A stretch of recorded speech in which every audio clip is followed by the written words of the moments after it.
Quero cumprimentar a todos nesta hora com a paz do Senhor Jesus. Nós vamos ler um texto da palavra do Senhor que se encontra no livro do profeta Jonas, do capítulo número 1, do verso 1 ao 17, para nós aplicarmos ao nosso conhecimento e entendimento para esta hora.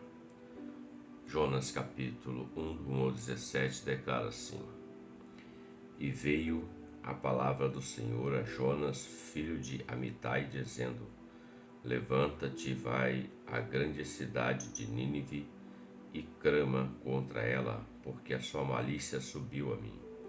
E Jonas se levantou para fugir de diante da face do Senhor para Tarsis, e descendo a Jope, achou um navio que ia para Tarsis. Pagou, pois, a sua passagem e desceu para dentro dele para ir a eles para Tarsis, diante da face do Senhor. Mas o Senhor mandou ao mar um grande vento e fez-se no mar uma grande tempestade, e o navio estava para quebrar-se. Então temeram os marinheiros e clamava cada um ao seu Deus, e lançavam no mar as fazendas que estavam no navio para o aliviarem do seu peso. Jonas, porém, desceu aos lugares do porão e se deitou e dormia um profundo sono. E o mestre do navio chegou-se a ele e disse-lhe: Por que dormes? Levanta-te, invoca o teu Deus. Talvez assim Deus se lembre de nós para que não pereçamos. E dizia cada um ao seu companheiro: Vinde e lancemos sortes para que saibamos por que causa nos sobreveio este mal. E lançaram sortes, e a sorte caiu sobre Jonas. Então lhe disseram: Declara-nos tu agora por que razão nos sobreveio este mal. Que ocupação é a sua? De onde vens? Qual é a sua terra? E de que povo és tu? E ele lhes disse: Eu sou hebreu e temo ao Senhor, o Deus do céu, que fez o mar e a terra seca. Então os homens se encheram de grande temor e lhe disseram: Por que fizeste tudo isso? Pois sabiam os homens que fugia de diante do Senhor, porque ele lhes tinha declarado. E disseram-lhe: Que faremos nós para que o mar se acalme? Porque o mar se elevava e engrossava cada vez mais. E ele lhes disse: Levantai-me e lançai-me no mar, e o mar se aquietará, porque eu sei que por minha causa vos sobreveio esta grande tempestade. Entretanto, os homens remavam, esforçando-se por alcançar a terra, mas não podiam, porquanto o mar se ia embravecendo cada vez mais contra eles. Então clamaram ao Senhor e disseram: Ó Senhor, nós te rogamos, não pereçamos por causa da vida deste homem, e não ponhas sobre nós o sangue inocente, porque tu, Senhor, fizeste como te aprouve. E levantaram Jonas e o lançaram ao mar, e cessou o mar da sua fúria. Temeram, pois, estes homens ao Senhor com grande temor, e ofereceram sacrifício ao Senhor e fizeram votos. Deparou, pois, o Senhor um grande peixe para que tragasse a Jonas, e esteve Jonas 3 dias e 3 noites nas entranhas do peixe. O texto é um pouquinho longo, mas necessário para que nós possamos compreender a temática do nosso ensino, do nosso aprendizado, da nossa meditação na palavra do Senhor. Nós vamos abordar a temática com o título da seguinte forma: As 6 descidas de Jonas. Vou repetir: As 6 descidas de Jonas. Jonas era um profeta do Senhor, Jeová, o Senhor dos exércitos, o Deus Todo-Poderoso. Jonas conhecia a Deus, mas em um determinado momento da sua caminhada, ele tomou a decisão que o fez descer, afastando-se da eternidade de Deus em desobediência, como lemos aqui. Jonas, o Senhor tinha dito: olha, levanta-te e vai a Nínive e prega contra ela. Mas Jonas tomou uma decisão de sair ou fugir da presença de Deus, como se o homem pudesse fugir da presença de Deus. Ele não pode. E ele foi para Tarsis. Ele foi o caminho contrário, em desobediência àquilo que Deus havia determinado para a vida dele e dado a ele esta missão. Muitos têm feito a mesma escolha de Jonas. Deus chama para uma obra, para fazê-la, dá uma direção, mas tomam caminhos diferentes. E isso faz com que o homem, em desobediência, ele entre num processo de queda, que é o que nós vamos chamar aqui de descer. Descer representa cair, cair da graça, sair da presença de Deus e o homem entrar no centro da sua presença, da sua vontade.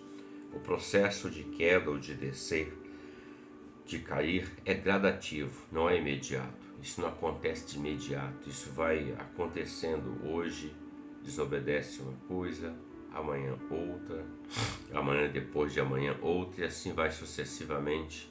E assim o homem vai se afastando de Deus, o servo de Deus, vai se afastando daquele que o chamou para fazer uma obra. Deus manda ele ir para Tarsis, mas ele vai para Nínive, melhor. Deus chama ele para ir para Nínive, mas ele vai para Tarsis, corrigindo. A direção era para que ele pudesse ir para a cidade de Nínive e pregar contra ela. Mas ele toma uma direção diferente daquilo que Deus mandou. É interessante refletirmos um pouco, porque a desobediência é uma rebelião contra Deus. O rei Saul fez a mesma coisa. Samuel disse para ele: tem prazer o Senhor em holocaustos e sacrifícios do que em que se obedeça ao Senhor. Eis que obedecer é melhor do que sacrificar, e o atender é melhor do que as gorduras de carneiros. Jonas, ele tinha uma direção dada por Deus, mas ele desce para Jope, foge da presença do Senhor, sai da bênção para o nível do mundo, ou seja, ele sai da presença do Senhor e vai para o mundo, passa a aceitar o que é do mundo. Quando nós falamos do mundo e passa a aceitar, nós estamos falando das práticas e condutas do mundo, os modismos, aquilo que é contrário à palavra do Senhor, ele passa a aceitar isso. Jope significa, o nome Jope significa beleza, representa aquele que se deixa levar pelas aparências. Tem um ditado que diz: as aparências enganam. Então Jonas vai para aquele lugar, ele não vai para Nínive, ele foge da presença do Senhor, ele vai para Tarsis, que é a mesma Jope, a região de Jope. A palavra chama isso de concupiscência, ou seja, quando o homem atende ao apelo do mundo, e essas são três ações que o mundo tem contra a vida do servo do Senhor, que é a concupiscência dos olhos, a concupiscência da carne e a soberba da vida. Isso está no mundo. Concupiscência, ela representa o seguinte, resumindo, é o desejo desenfreado por gozos ou prazer, por materiais, cobiça, apetite carnal e etc. Ou seja, é o desejo desenfreado da carne, seja para a área sexual, seja para a área material, seja para tantas outras áreas dessa vida. Quando o homem ele se permite ser dominado por isso, ele está na carne e não no espírito. Então, a primeira descida de Jonas, ele desce para aquilo que ele achou bonito, algo bonito, aparente, uma beleza, e isso engana muitos. A segunda descida das 6 nós vamos colocar aqui. O adversário, o diabo, o Satanás, ele é o inimigo das nossas almas. E ele sempre usou dessa estratégia, ou seja, o material, o físico, o momentâneo, aquilo que mexe com os nossos sentidos humanos, para desviar o homem da vontade do Senhor. Desde o Éden ele já fez isso. Na queda, quando o homem cai lá no Éden, Eva olha para o fruto, ela deseja o fruto, ela toca naquela fruta, ela achou aquilo bom, agradável, ela toca, ela come e ela vê que ela não morreu fisicamente. Então é uma estratégia contra a vida do homem. Todas as decisões que o homem toma por vista, pela aparência, terminam mal, ou seja, a decisão contrária daquilo que é a vontade de Deus. Quando Abraão e Ló tiveram que tomar uma decisão, Ló ele olha para as campinas de Sodoma e ele diz assim: parece o jardim do Senhor. Ele vê aquilo tudo verde, tudo bonito, tem uma aparência, uma beleza, e aquilo fez com que ele acampasse as suas tendas ali, e sabemos o resultado que deu. Elimeleque e Noemi, no livro de Ruth também, quando houve uma escassez, uma fome na terra, eles tomam a decisão de ir para Moabe. Quando eles chegam em Moabe, eles saem de Belém, vão para Moabe, chegam em Moabe, há uma destruição, digamos assim.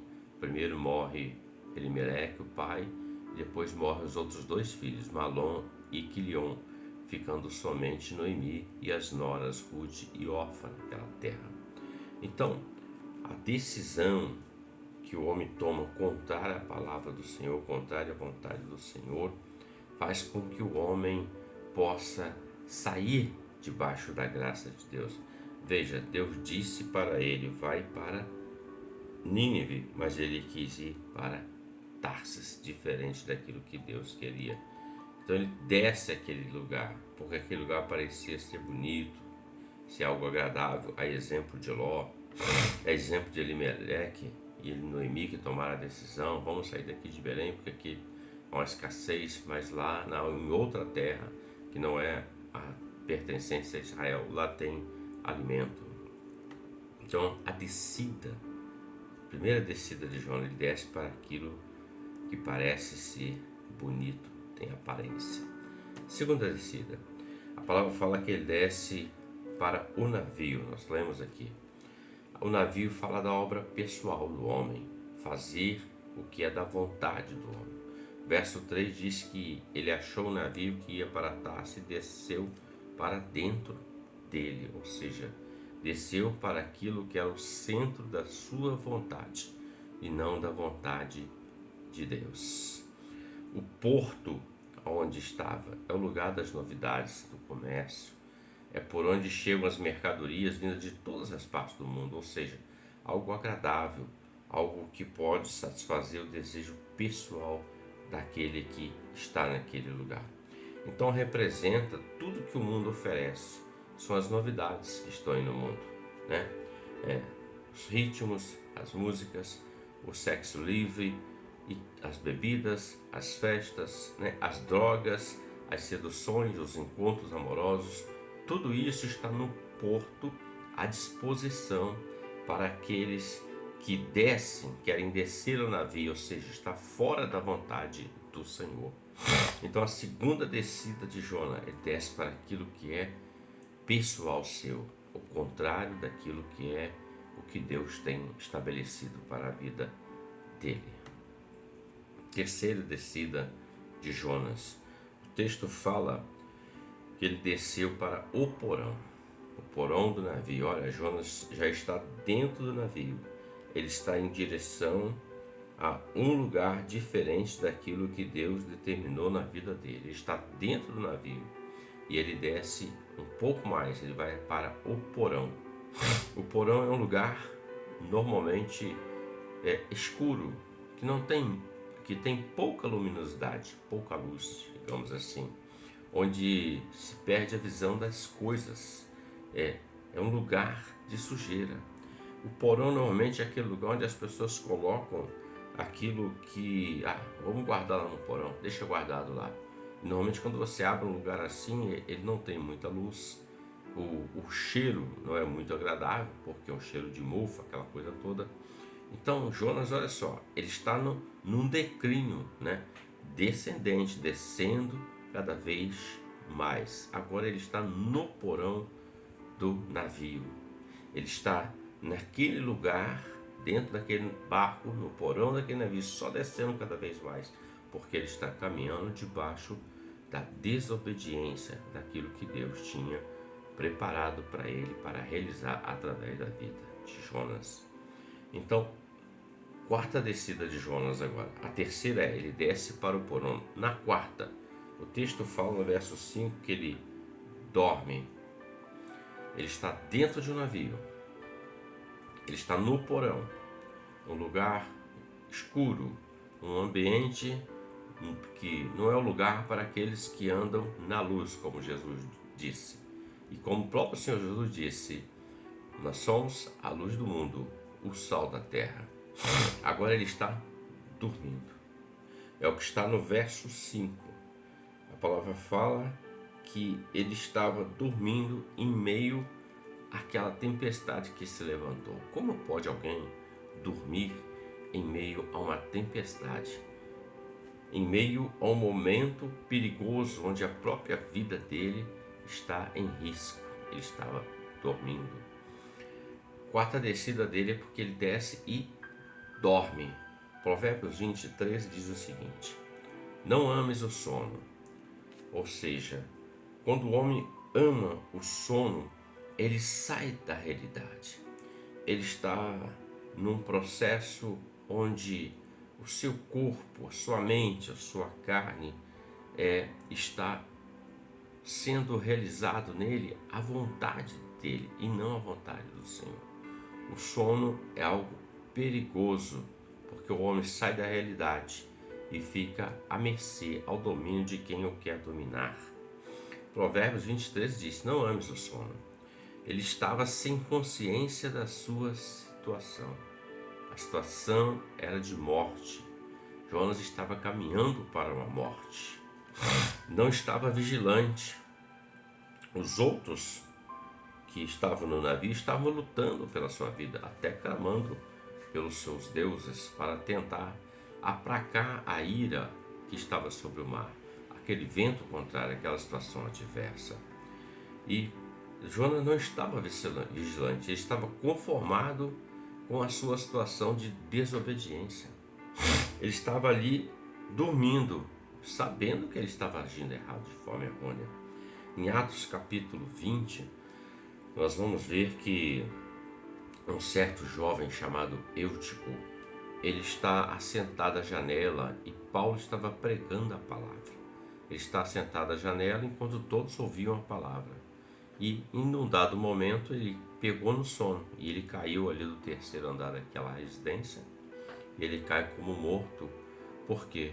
Porque ele não estava vigilante. Ele estava numa posição errada.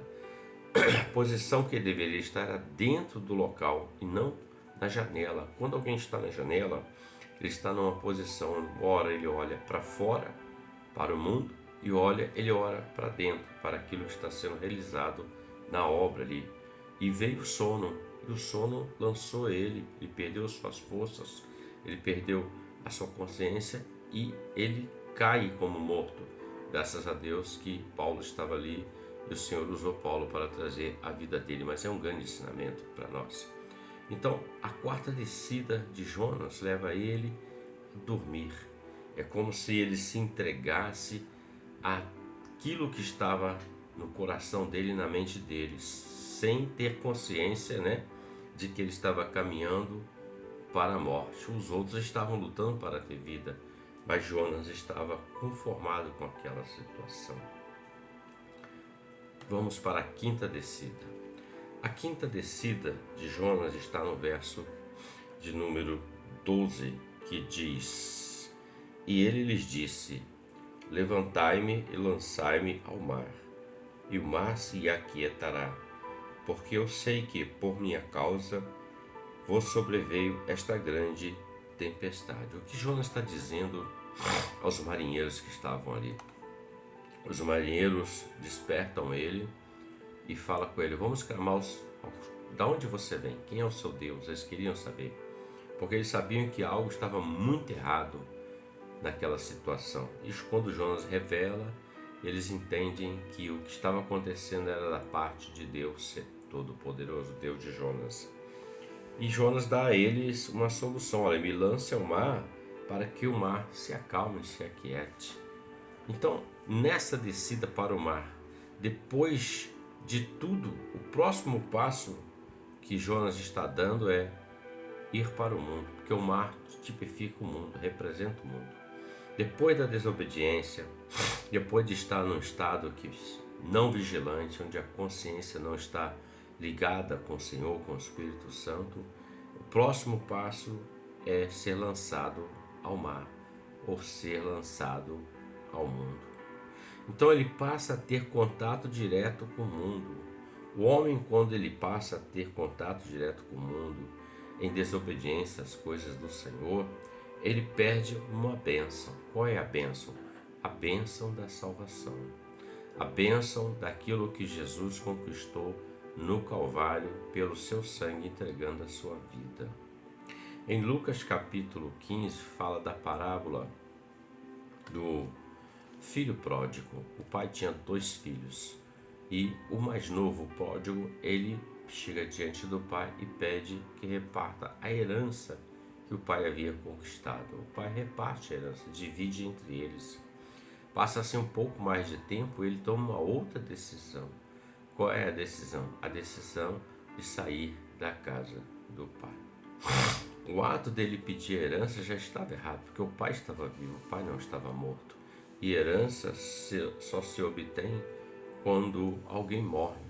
Ao caso de Jesus, que morreu no Calvário e nos deu a vida eterna como herança para os que creem no seu nome, para os que servem e obedecem a ele. Para este filho chamado filho pródigo, ele já estava errado no primeiro ato, e no segundo, pior ainda, porque ele tomou a decisão de sair com tudo quanto ele tinha para fora da casa do pai, para o mundo, para viver a sua vida longe da casa do pai. E a palavra revela que ele passou por situações terríveis depois que ele perdeu tudo.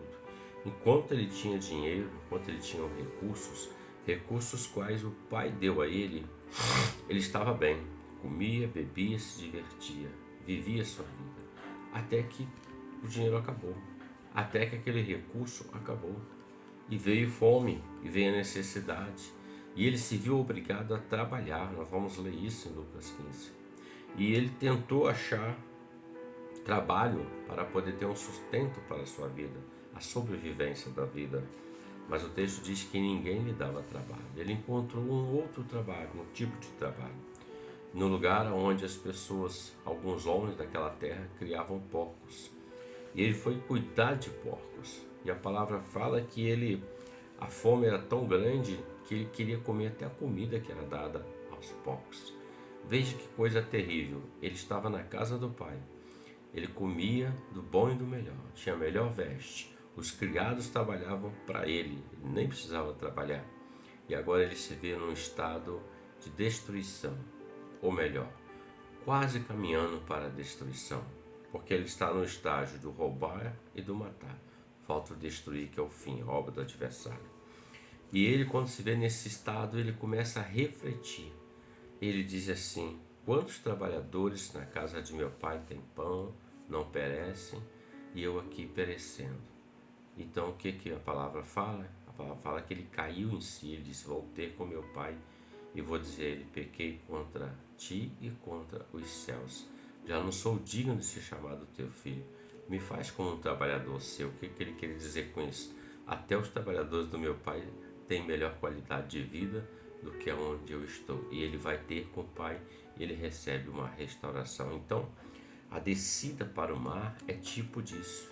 Quando Jonas pede para ser lançado ao mar, é tipo de ser lançado ao mundo. Eu quero ser lançado ao mundo, quero viver a minha vida, quero viver da forma como eu achar melhor, longe da vontade de Deus. E foi o que Jonas fez o pedido.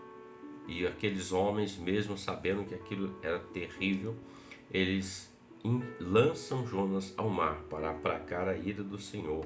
E nós observamos que eles temeram e fizeram oferta de sacrifício ao Senhor Deus Todo-Poderoso. E Jonas foi lançado ao mar. Então essa é a quinta descida de Jonas. Nada na queda do homem acontece da noite para o dia. São ações, decisões, atos e práticas que vai levando o homem à queda final, aos poucos, até alcançar a morte final, a morte eterna. A sexta descida de Jonas está no verso 17, que declara assim: eles lançam Jonas ao mar. E o texto diz que deparou, pois, o Senhor um grande peixe para que tragasse a Jonas. E esteve Jonas 3 dias e 3 noites nas entranhas do peixe. Sexta descida. Jonas vai para o ventre do peixe, que é o verso de número 17. Dominado pela sua vontade, a vontade humana, ele volta a ser carnal. Ao invés de ser um profeta de Deus, alguém que vive na dimensão do Espírito Santo, ouvindo a voz de Deus e obedecendo, Jonas, ele volta à carne. É como diz a palavra: a porca volta ao lamaçal. O cão volta ao vômito, significa voltar ao passado, voltar à vida passada, de onde Deus tinha tirado, lavado, remido com o sangue. Dominado pela sua vontade, ele volta a ser carnal. Torna-se escravo do pecado, não tem discernimento, está envolvido pela carne e pelo adversário.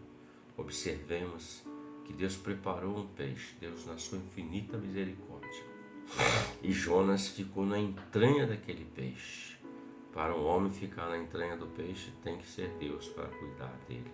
Então esta é a sexta descida, era a reta final. Mas no capítulo 2, do 1 ao 10, nós vamos observar que Jonas, ele ora a Deus. Ele clama ao Senhor Deus Todo-Poderoso. Ele até diz: na minha angústia clamei ao Senhor e ele me respondeu. Do ventre do inferno gritei e tu ouviste a minha voz. A misericórdia de Deus. O Senhor estava pronto a atender o apelo de Jonas e atendeu. Pelo arrependimento de Jonas. Jonas se arrependeu dele ter tomado uma direção errônea na vida dele. E Deus preparou aquele peixe pela sua infinita graça, bondade e misericórdia. E o peixe vomitou Jonas na areia da praia da cidade aonde o Senhor havia dito a ele para estar, cidade de Nínive. Concluindo, o Senhor sempre está pronto para socorrer aos que lhe clamam. Mateus 11, 28 diz: vinde a mim, todos que estão cansados e oprimidos, e eu vos aliviarei. O Senhor, Ele cuida daqueles que se arrependem e chegam até Ele. Mas o processo da queda na vida do homem, ele é gradativo.